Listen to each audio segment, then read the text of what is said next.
Baik, sekali lagi shalom. Baik, teman-teman jemaat Tuhan, kita bersama-sama buka kitab kita di dalam Matius pasal 14. Matius pasal 14 ayat pertama hingga ayat 12. Matius pasal 14 ayat pertama hingga ayat 12 dengan berikut Yohanes Pembaptis dibunuh. Pada masa itu sampailah berita-berita tentang Yesus kepada Herodes raja wilayah. Lalu ia berkata kepada pegawai-pegawainya, inilah Yohanes Pembaptis, ia sudah bangkit dari antara orang mati, dan itulah sebabnya kuasa itu bekerja di dalamnya. Sebab memang Herodes telah menyuruh menangkap Yohanes, membelenggunya dan memenjarakannya, berhubung dengan peristiwa Herodias istri Filipus saudaranya. Karena Yohanes pernah menegur, katanya, tidak halal engkau mengambil Herodias ini membunuhnya, tetapi ia takut akan orang banyak. Nah, tetapi pada hari ulang tahun Herodes, menarilah anak perempuan Herodias dengan mereka dan menyukakan hati Herodes, sehingga Herodes bersumpah akan memberikan kepadanya apa saja yang diinginkannya. Maka setelah dihasut oleh ibunya, anak perempuan itu berkata, berikanlah aku di sini kepada Yohanes Pembaptis di sebuah kawah. Lalu sedihlah hati raja, tetapi karena sukanya dan karena tamu-tamunya diperintahkannya juga untuk memberikannya. Disuruhnya membuka kepala Yohanes di penjara, dan kepala Yohanes itu pun dibawa orang di sebuah kawah, lalu diberikan kepada gadis itu, dan ia membawanya kepada ibunya. Ayat 12. Kemudian datanglah murid-murid Yohanes Pembaptis mengambil mayatnya dan menguburkannya. Lalu pergilah mereka memberitahukan kepada Yesus. Demikianlah pembacaan firman. Terima kasih yang berbahagia kita yang sudah mendengar firman, memelihara dan melaksanakan hidup kita. Sekali lagi shalom. Sekali lagi shalom. Ibu Bapak yang terkasih, tema yang akan mendasari perenungan kita adalah kebenaran yang tidak bisa dibungkam. Kita masing-masing jujur dulu. Sepanjang ini minggu nih, Bapak Mama, kita berapa kali lihat hal dosa, tapi kita pilih diam. Kita jujur dengan Tuhan, jujur dengan diri sendiri. Berapa banyak kita lihat dosa, tapi kita memilih diam. Kita pilih diam karena kita tidak enak hati kalau mau tegur. Kita pilih diam supaya jangan ribut. Lebih baik cari aman. Dunia sekarang dilanda dengan wabah diam. Diam terhadap dosa.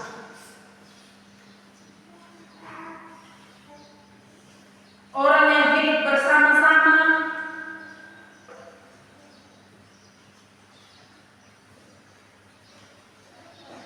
tanpa pernikahan diam.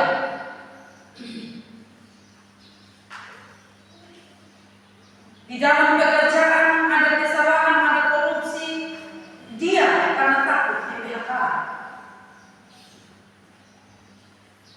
Di dalam dunia pertemanan lebih takut dijauhkan teman daripada menegur kesalahan. Anak muda lebih takut diputuskan pacar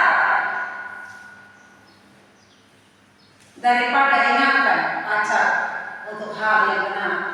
Contoh, pacarnya itu pemalas gereja, lebih memilih diam, tidak mau kasih ingat pacarnya daripada lukas putus beta. Ini dunia sekarang ini.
menyakiti hati Herodes. Herodes kenapa? Karena itu kalau kita melihat di dalam ayat yang ketiga, sebenarnya Yohanes ditangkap dan dimasukkan ke dalam penjara gara-gara kasus ini. Demi menyenangkan orang, menyenangkan si Herodes ini. Demi menyenangkan dia. Herodes juga tidak mau membunuh sebenarnya. Sebab apa? Sekian lama orang Yahudi itu tidak muncul nabi. Sekian lama tiba-tiba Yohanes ada dengan pengajaran-pengajaran luar biasa, dengan tanda-tanda mujizat. Maka Herodes juga sebenarnya takut. Tetapi demi menyenangkan hati Herodias, dia menjebloskan Yohanes ke dalam penjara. Sebagaimana catatan Lukas 3 ayat 19 dan ayat 20.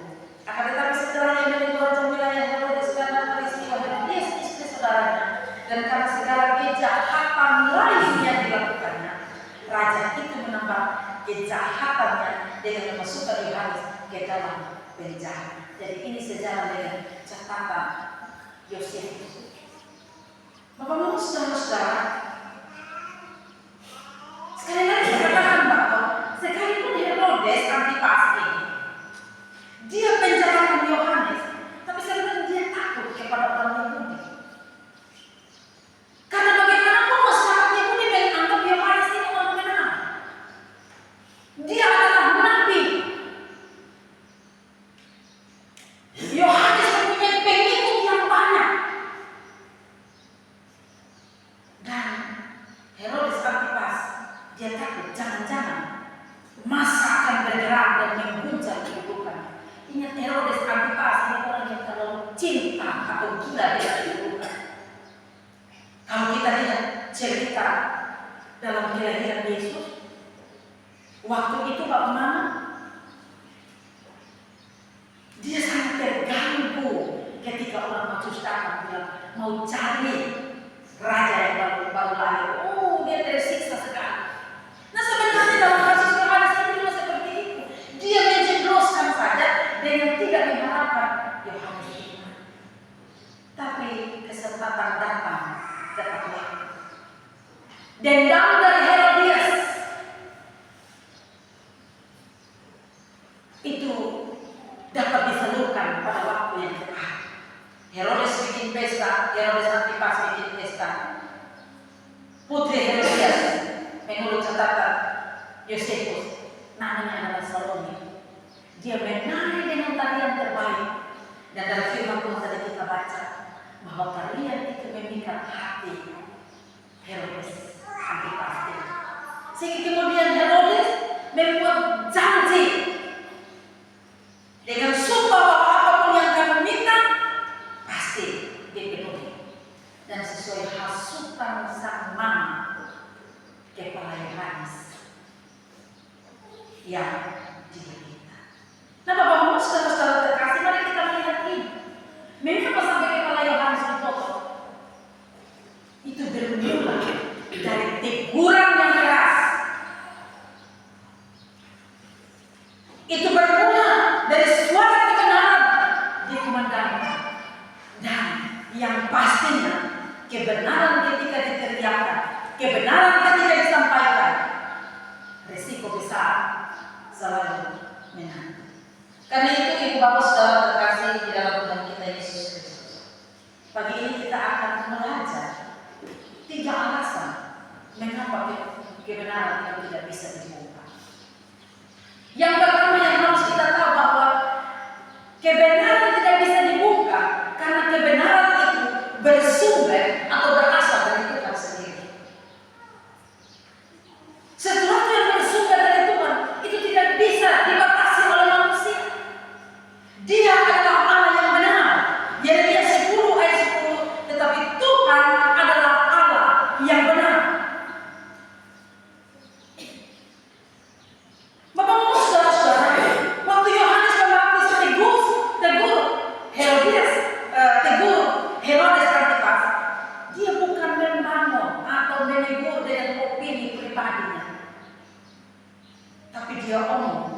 berdasarkan kebenaran firman Tuhan.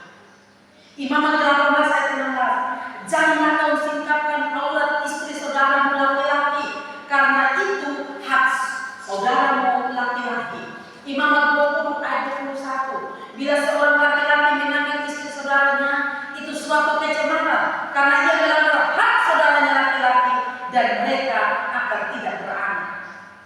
Ini ada aturan, ini firman. Dan waktu Yohanes Pembaptis tegur Herodes, dia bukan tegur berdasarkan ketidaksukaan.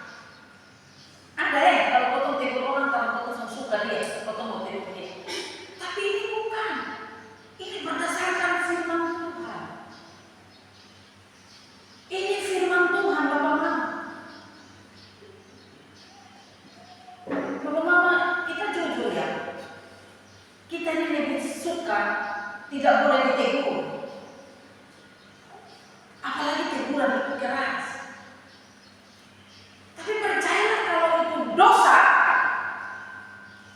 maka kebenaran itu tidak bisa dibungkam. Kamu tidak suka ditegur, firman Tuhan akan mengutuk, karena kita tidak bisa tutup membongkar kebenaran firman Tuhan. Kebenaran akan terus bekerja.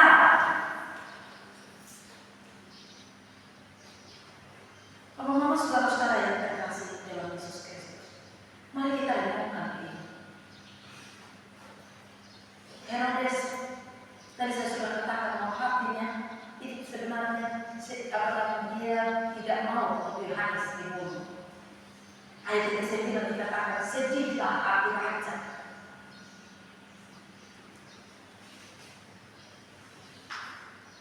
Tapi apa? Karena sumpahnya, dia lebih memilih mengorbankan kebenaran. Bapak Mama, saudara-saudara, kita yang tidak suka teguran, dengarkan ini baik-baik, bahwa kebenaran selalu menemukan jalan untuk menerangi setiap dosa. Kebenaran dengan cara.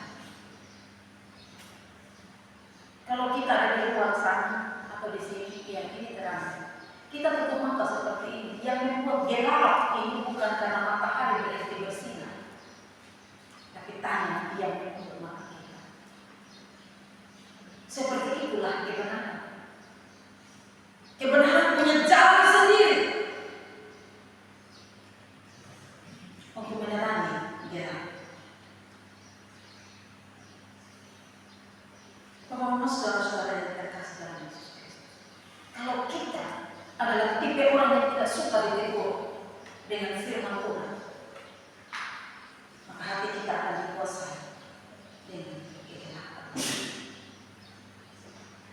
Ingat, waktu kita ditegur, itu kita menyampaikan orang yang menyampaikan kebenaran kepada kita. Waktu orang menyampaikan kebenaran, dia bukan menyampaikan pendapatnya, tapi dia menyampaikan firman Tuhan yang bersumber dari Tuhan sendiri. Firman itu bersumber dari Tuhan sendiri. Kalau itu sebuah teguran yang berdasarkan pada firman Tuhan, sebaiknya kita merendahkan diri untuk menerima teguran itu. Karena firman Tuhan tidak pernah berubah. Mazmur 119 ayat 89, untuk selama-lamanya ya Tuhan, firman Tuhan. Firman Tuhan tetap sama, tidak berubah. Karena itu kita pikirkan ini. Salah satu visi gereja kita adalah menegakkan ajaran yang hakikat ini. Maka kita melihat, mungkin bukan dengan melalui saya, tapi bahwa kita lihat bahwa mimbar-mimbar itu mengajarkan penekanan ajaran yang benar, ajaran yang paling kita lihat. Kita dengan tegas menolak orang-orang yang tidak percaya.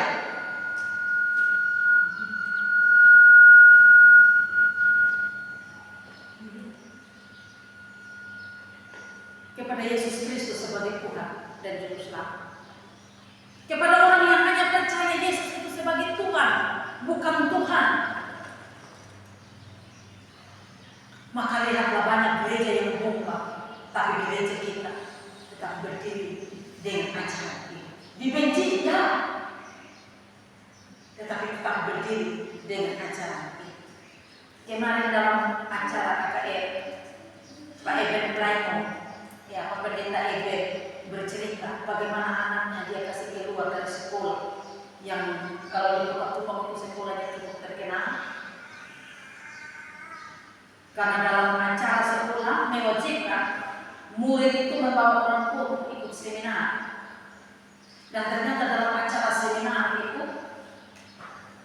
di situ diajarkan Yesus itu bukan Tuhan dan Juru Selamat. Dia bukan Juru Selamat. Pak Eben bilang, ibu saya hantam pendeta itu. Tapi anehnya waktu saya omong, mic saya dimatikan. Tiap kali saya omong, mic saya dimatikan. Dan waktu keluar dari gereja, saya bilang kepada saya, kamu keluar dari sekolah itu. Itu resiko yang harus kita bayar. Ya Bapak Mama, saudara-saudara, ini resiko. Kalau kita memilih untuk hidup dalam kebenaran, segala risiko ada. Tapi percayalah bahwa kebenaran yang sesungguhnya itu bersumber dari Tuhan. Dan itu sebabnya kita harus tetap menyuarakan kebenaran. Yang kedua, Bapak, kebenaran tidak bisa dibongkar selain karena kebenaran itu bersumber dari Tuhan sendiri. Tapi kebenaran itu mahal harganya. Benar sekali Bapak Mama, bahwa ketika kita berdiri pada kebenaran, kebenaran itu mahal.